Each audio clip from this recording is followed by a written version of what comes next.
Three piece পরে নামাজ পড়লেও নামাজ হবে না, শাড়ি পরে নামাজ পড়লেও নামাজ হবে না, ছোট্ট একটি ভুলের কারণে। এই মাসালাটা মহিলাদের জানা উচিত এবং আরেকজনকে জানিয়ে দেওয়া উচিত, কারণ একজন নারীর জন্য নামাজের মতো গুরুত্বপূর্ণ আর কোনো ইবাদত হয় না। জান্নাতে যাওয়ার প্রথম শর্ত নারীর জন্য এই নামাজ। এবং কি আল্লাহর হাবিব সাল্লাল্লাহু আলাইহি ওয়াসাল্লাম জানিয়েছেন, আল মারআতু ইযা সাল্লাত খামসাহা ওয়া সামাত শাহরাহা ওয়া আতাআত বালাহা ওয়া হাফিজাত ফুরুজাহা।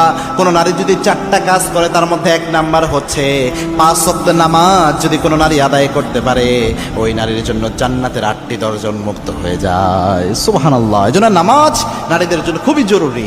এখন নামাজ পড়ে নারীরা কষ্ট করে, নামাজের ইবাদত থাকলো, কিয়ামতের এই কঠিন ময়দানে যখন নারী দাঁড়ালো দেখলো সব আমল নামায় সব কিছু আছে, কিন্তু নামাজ যা পড়ছে কোনো কিছুই আল্লাহর দরবারে কবুল হয় নাই, তাহলে এর চেয়ে ব্যর্থতা আর কিয়ামতের দিন কিছু হবে না, এর চেয়ে হতভাগা হওয়ার মতো আর কিছু থাকতে পারে না।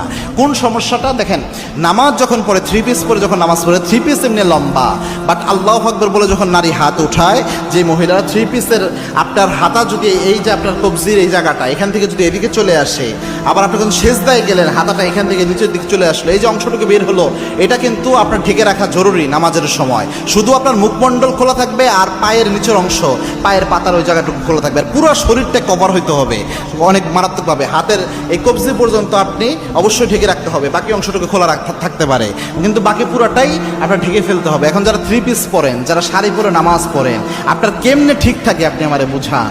থ্রি পিস এবং অনেকে দেখবেন প্লাজো পরে, প্লাজো পায়জামা যেগুলো ওই যে একদম ঢিলে ঢালা, হালকা বাতাস আসলেও একটু পায়জামা উপরে দিকে উঠে যায়, টাকনুর উপরে উঠে যায়, এটা দিয়েও তো সঠিকভাবে নামাজ হয় না।